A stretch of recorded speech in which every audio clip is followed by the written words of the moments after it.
नमस्कार दोस्तों, मैं हूँ राजेश यादव। आपके सामने ये एक नया वीडियो जो है वो प्रस्तुत करने जा रहा हूँ। महाभारत तो आजकल सभी देख रहे हैं, सभी को महाभारत मालूम है।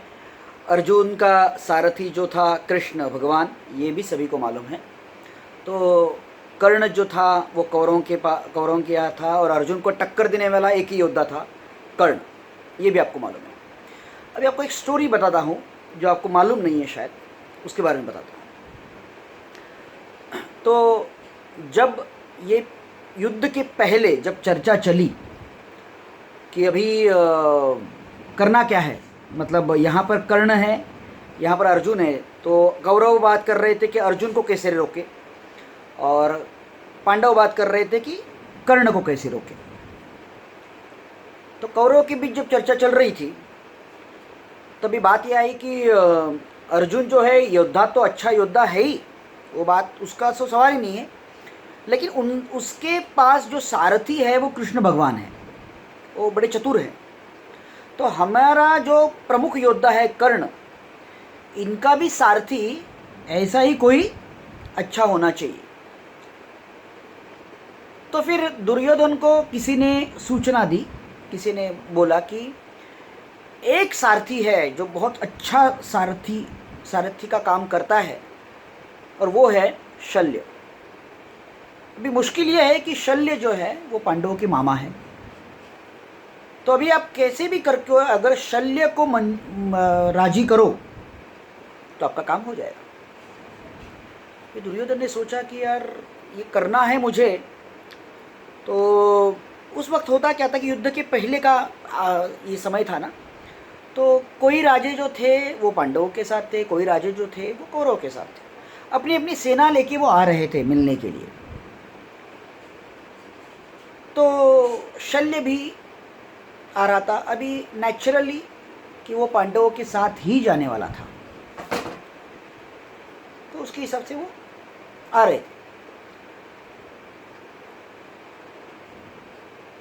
जहाँ जहाँ पर उनका डेरा पड़ता था, मतलब पड़ाव जहाँ पर उनका रुकता था रात को, उनके सैन्य का और उनका खुद का, वहाँ पर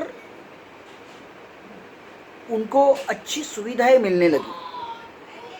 टेंट, बढ़िया खाना, नौकर चाकर। तो एक रात ऐसा हुआ, दूसरी रात, तीसरी रात, चौथी रात, शल्य बड़े आश्चर्य में पड़े। एक तो शल्य बहुत खुश हुए कि ये कोई तो मेरे लिए कर रहा है। उन्हें लगा कि शायद भगवान श्री कृष्ण ने बोला होगा, क्योंकि मैं पांडवों का मामा हूँ तो मुझे ये खास बोला होगा, उनको ऐसा लगा। लेकिन कोई तो ये अपने लिए कर रहा है, ये वो समझ के चल रहे थे। एक दिन उन्होंने ये किया, बोला, और जरा जोर से बोला कि जो कोई भी हो, और जो कोई भी हो मतलब जो मेरे लिए कर रहा है, मैं बड़ा संतुष्ट हुआ हूं। तो उस आदमी को जो चाहे मैं दे दूंगा। ये बोलने का अवकाश तुरंत दुर्योधन उनके सामने हाजिर हो गया। इसलिए मनुष्य को जब बोलते वक्त विचार करके बोलना चाहिए, ये सबसे पहली बात। लेकिन ये सीखना नहीं, आपको अलग सीखना है। तो जैसे अभी उसने बोला तो दुर्योधन तो हाजिर हो गए। अभी बड़े मायूस हो गए शल्य कि मैंने ये क्या बोला, जिनके साथ मैं युद्ध करने वाला था वही मेरी ये व्यवस्था कर रहा है। अभी जरूर कुछ ऐसा मांगेगा जो मुझे करना, क्योंकि मैंने अभी वचन दिया तो मुझे ये करना ही पड़ेगा। तो दुर्योधन ने बड़ी नम्रता के साथ कहा, मामाश्री, आप भी मेरे मामा हो, पांडवों के मामा तो मेरे भी मामा। तो मैं ये चाहता हूँ कि हमारा जो प्रमुख योद्धा है कर्ण, उसका सारथ्य आप करें। ये तो बड़ी अजीब बात हो गई। अभी शल्य ना तो बोल ही नहीं सकता था, हाँ बोला, दुखी अंतःकरण से बोला, लेकिन हाँ बोला। अभी कुछ चारा नहीं था उसके सामने, कबूल हो गया वो। लेकिन फिर दूसरे तीसरे दिन वो अपना पड़ाव लेके वहाँ पर पहुँचा, युद्ध भूमि के वहाँ पर पहुँचा। भगवान श्री कृष्ण उन्हें मिले भगवान श्री कृष्ण को उन्होंने ये बताया कि मेरे साथ ये हादसा हुआ, ये घटना हुई है और मुझे कौरवों के पास जाना पड़ेगा। श्री कृष्ण ने बोला उसमें क्या है, तुम उनके बीच रहकर भी पांडवों का साथ दे सकते हो। बोला वो कैसे? आप सारथ्य करोगे कर्ण का। हाँ, सारथी का काम क्या है? सारथी का काम है अपना जो योद्धा है उसे प्रोत्साहित करना, ये अपना काम है। तुम कर्ण को प्रोत्साहित मत करो, तुम कर्ण को निरुत्साहित करो। तुम कुछ ऐसे वचन बोलो जिससे वो निरुत्साहित होगा। तो तुम कौरवों के साथ हो लेकिन काम हमारा करोगे।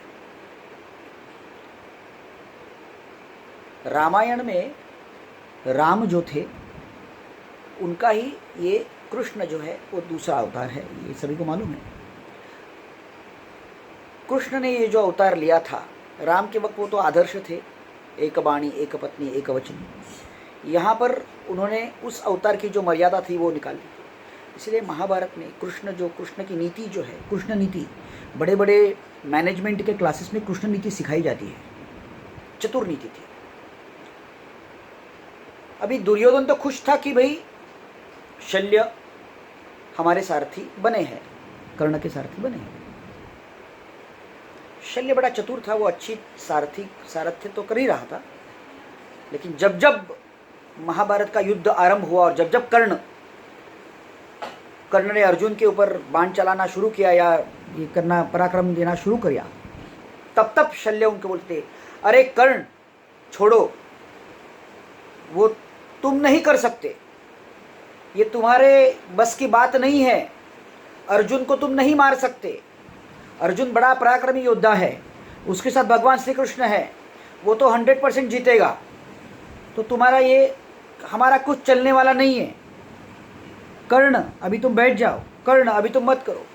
वो कर्ण को निरुत्साहित करते रहे अपने शब्दों से, ऐसे शब्द बोलते रहे ताकि कर्ण का जो काम है, कर्ण का जो पराक्रम है वो 50% कम हो जाए। और यही हुआ। इधर अर्जुन के पास श्री कृष्ण थे, जब जब अर्जुन खड़ा रहता था तो कृष्ण बोलता था, अर्जुन तुम करो, तुम ये बाण मारो, मैं हूं तुम्हारे साथ, तुम चिंता ना करो। अर्जुन प्रोत्साहित हो रहा था। 100 गुना अर्जुन जो काम कर रहा था वो 200 गुना हो रहा था, 1000 गुना होता था। और यहाँ पर कर्ण का जो है 100 गुना जो था वो 50% हो रहा था, 25% हो रहा था, क्योंकि शब्द। और आखिर हुआ वही, कर्ण मारा गया। ये सारी कहानी का सारांश यही है। ये लॉकडाउन का ज़माना चल रहा है और लॉकडाउन के वक्त क्या देखना, क्या नहीं देखना, क्या सुनना, क्या नहीं सुनना, ये आपके हाथ में है।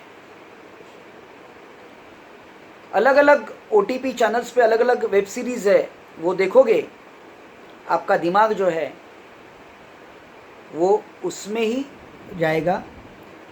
आपके दिमाग में अलग अलग जो बुरी बातें हैं वो आ जाएगी।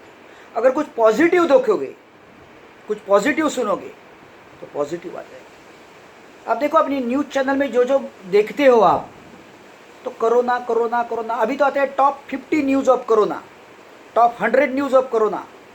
कोरोना की बातें हैं, यहाँ पर इतने मरे, यहाँ पर इतने मरे, यहाँ पर इतने बाधित है, यही सारी बातें चल रही है। उससे क्या हो रहा है, तुम्हारा दिमाग खराब हो रहा है।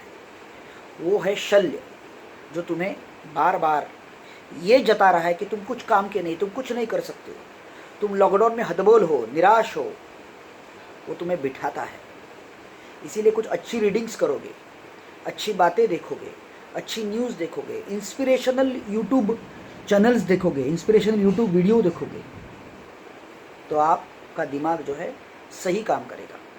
आपके दिमाग में कुछ अच्छी चीज़ें आएगी जो लॉकडाउन के दरमियान भी आप कर सकते हो। सो माय डियर फ्रेंड, अच्छी संगत करो, अच्छी चीज़ें अपने दिमाग को दो, अच्छा सोचो, अच्छा विचार करो, अच्छी बातें पढ़ो, अच्छी बातें देखो, अच्छी बातें सुनो, रिज़ल्ट अच्छा आएगा। Bye bye, see you. आज के लिए इतना ही। मैं वापस एक बार आपको गुजारिश करता हूँ, रिक्वेस्ट करता हूँ, मैक्सिमम लोगों को मेरा ये यूट्यूब चैनल जो है वो सब्सक्राइब करने के लिए बोलो।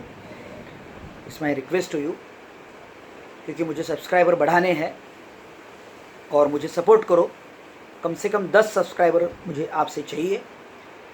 सो it's my request to you. और वो जो बेल बटन है, बेल का बटन है, वो दबाना मत भूलो, क्योंकि आपको नोटिफिकेशंस आ जाएंगे। So thank you very much, thanks a lot. कल वापस मिलेंगे। धन्यवाद, बाय बाय, सी यू।